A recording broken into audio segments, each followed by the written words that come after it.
Hello and welcome to Oromia Broadcasting Network News. I'm Thomas Kamulat with the news. Prime Minister Dr. Abiy Ahmed met with Italian Prime Minister Giuseppe Conte and several heads of international financial and humanitarian organizations in Rome, Italy. Welcome to the detail.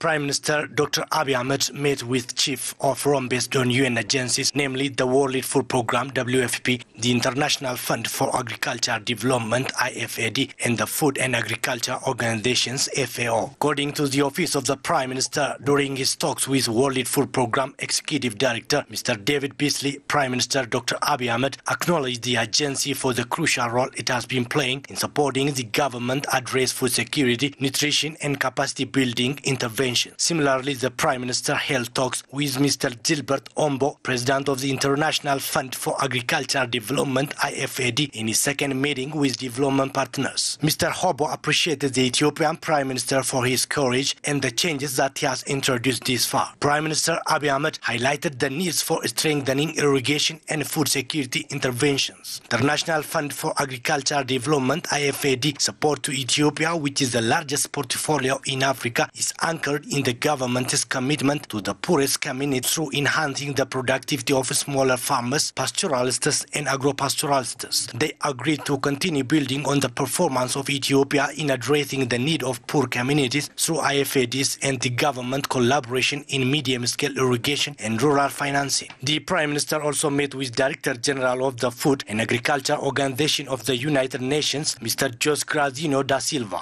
Mr. da Silva appreciated the role of being played by Ethiopia in the Horn region, noting that peace is an important precondition. He also particularly noted Prime Minister Dr. Abiy's political leadership in facilitating these changes. Prime Minister Dr. Abiy on his part highlighted that integration is a priority for him and therefore peace in the region as a critical foundation for realizing this goal. With regards to food security and agriculture, Prime Minister Abiy Ahmed emphasized that the needs of smallholder farmers is notably access to markets. This therefore requires joint technical interventions which both agreed to build and strengthen the existing cooperation, he said. Prime Minister Dr. Abiy arrived in Rome, Italy yesterday for an official visit. Upon arrival, he was warmly received by members of Ethiopian community in Rome, where he will be holding key bilateral discussions with development partners beginning. He also met with the Prime Minister of Italy, Giuseppe Conte, following his invitation to Prime Minister Dr. Abiy during his 2018 Ethiopian visit, according to the office of the Prime Minister of Ethiopia. The Premier has also made a consideration visit to the President of Italian Republic, Sergio Mattarella, in Quirinal Palace. Both recounted the historical relationship between the two countries and continued cooperation in key social and economic areas of development. Furthermore, President Mattarella expressed his appreciation of the changes that are taking place in Ethiopia and the role of the country is taking in Horn region integration. The Prime Minister will be attending World Economic Forum in Davos, Switzerland, to begin on 22 January and end of 25 January 2019. It is also said Prime Minister Dr. Abiy is one of the key speakers at the forum. In Davos, he will also strike dialogues with world leaders, global business leaders, economists, politicians, international financiers, and renowned high-profile academics. The theme of this year's World Economic Forum is Globalization 4.0, which means shaping a new architecture in the age of the fourth industrial revolution. Foreign Minister Dr. Warqina Gabayo briefs Italian investors on investment opportunities in Ethiopia.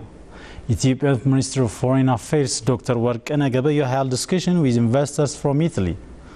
During the discussion, Dr. Warqina briefed the investors about the investment and business opportunities available in Ethiopia.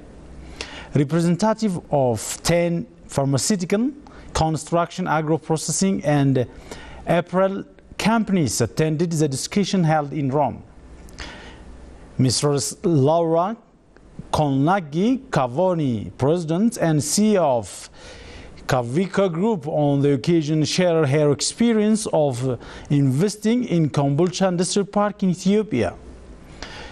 Kavika invested a total capital of $100 million to manufacture synthetic textile. OBN's Haymanot Kababo reported.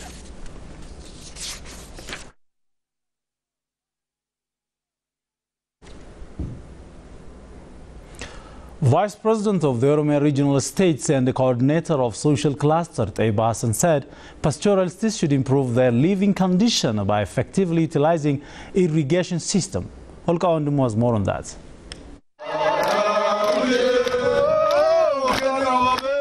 The delegation led by Vice President of the Oromia Regional State, who is also coordinator of social cluster, Taiba Hassan, has inaugurated irrigation projects in Yabalo district of Borana zone.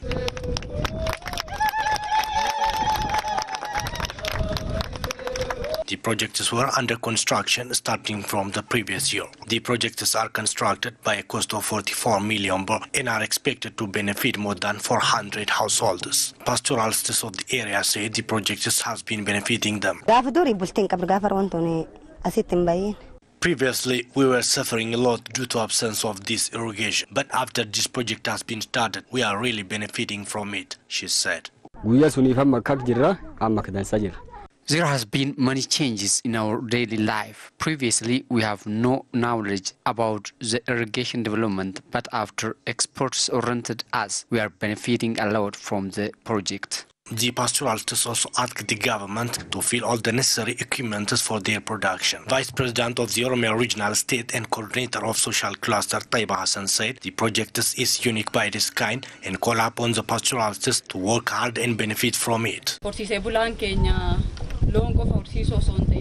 Our pastoralists should be engaged in production. You should not be only pastoralists, but you have to be a good farmer and pastoralist. We believe that our pastoralists should be good in both farming and pastoralism. I want to call upon you to work hard and benefit from your effort. This project is very helpful, so you have to benefit and develop your economy, she said. Taiba also called upon the nearby community to protect the project and benefit from it. She also promised to fulfill the necessary materials for the pastoralists. Head of the Oromia Agriculture and Natural Resource Bureau, Abadabale, for his part, noted that the Bureau is working to solve the socio-economic problem of the community. We are in a good progress and paying a better attention for areas like this. Our main work is to help and support you. Our Bureau will work for strong cooperation with the community. We will answer all your questions in near future. Our experts will assist you in all what is necessary from them. The delegation has also inaugurated different projects in the district of Borana, which are worth 290 million birr. Some farmers who offer the land for the construction of Bulbula Industrial Park said that the project is benefiting them by creating multiple job opportunities for them. Vice President of the Oromia Regional State, who is also coordinator of social cluster, Taiba Hassan, underscored that all development projects undertaken in the region should above all make sure that those relocated farmers are properly benefited. Soricha Kabanicha reports.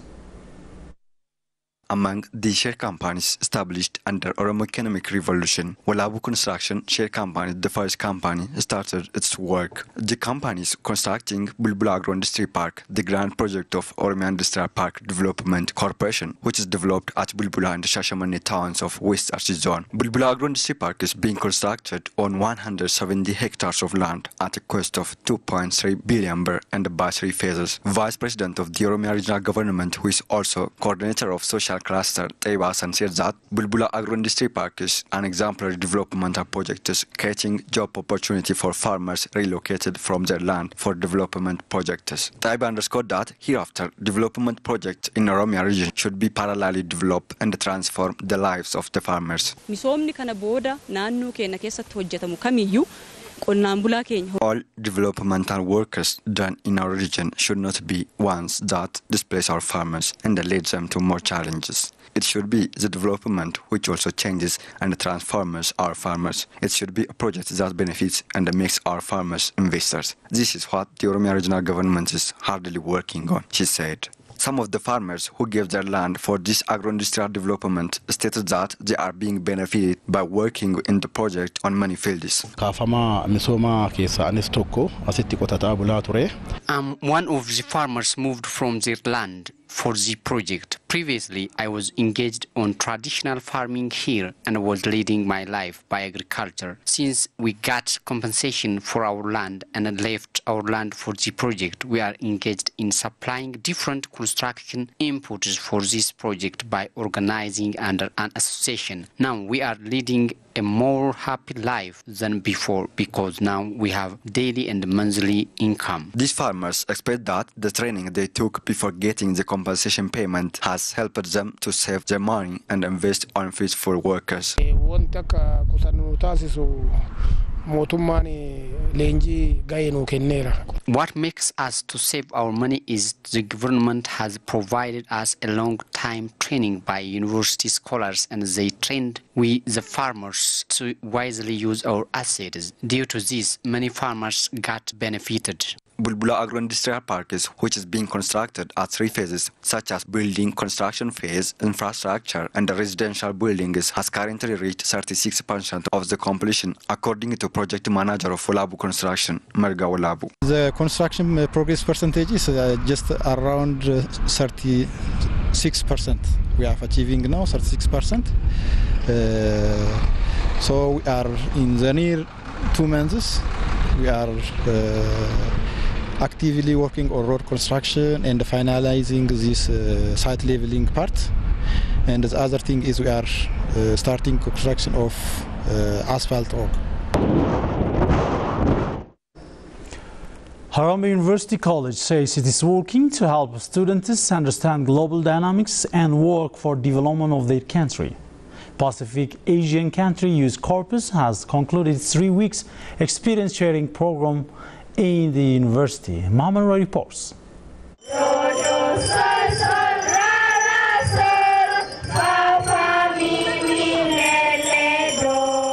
Ethiopia and South Korea have a long-year relationship. Ethiopia is among the countries that sent peacekeeping troops to South Korea during Korea War under the League of Nations and liberated the country. However, the two nations have no such strong people-to-people relation. Harambee University has started exemplary activity by inviting Pacific Asian Society Youth Corps to share culture, language, sport, and technology experience to its students. Both teams have shown what they have learned from each other during the experience sharing.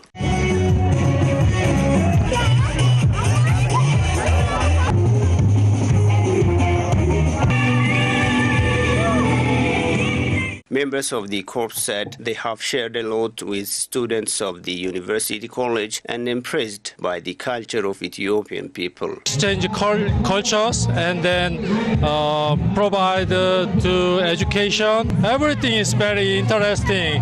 So especially Ethiopian peoples, so very kindly, and then Ethiopian cultures, so very funny, and then Ethiopia coffee. I like Ethiopia coffee. We are doing education volunteering in here, so we've been here 3 weeks, and then we teaching Korean subject, which is taekwondo, music or arts or some Korean language basically. And then I met so many good people, Ethiopians. They're really kind, they're really good, and that was very funny for me. Students of the university college said the experience they have shared from the Korean have enabled them to expand their span of understanding about global community. They taught us their culture and language. They have also shared us experience on taekwondo art. We have shown our cultural dances and they have shown us theirs. I think this has greater contribution to strengthening the relation of the two people. It has enabled us to learn their culture and they learned our culture. It is important to share information and culture, he said. I've learned Korean language. For example, Anyusia is to mean Galatoma in Afan Oromo, which means thank you. I have also taught them Afan Oromo. Language is medium of communication, so it is very important to communicate and share experience with Koreans, he said. Owner and Chief Executive Officer of Harambee University College, Faisa Arasa, said South Korea is the country which get rid of poverty and lined up itself among developed nations within short period of time. That Ethiopians have a lot to share from it. During globalization, you don't compete with your brothers and your neighbors. You are competing with the world. Unless we have competitive students, unless we have competitive academicians, unless we have competitive teachers, we can't compete with the world. Therefore, when you teach your youngsters at this age about what is going on in the world, the other world, the moral, the mental setup, and their passionate enthusiasm comes to their mind, and this may change, the youngsters' effort to work hard, to give attention to their education, to give attention to their nation even. According to him, such cultural experience exchange has paramount contribution in enhancing people-to-people diplomacy, adding works would underway to expand such experience sharing activities to other organizations and fields. The South Korean team has concluded its 3 weeks experience sharing program in Ethiopia.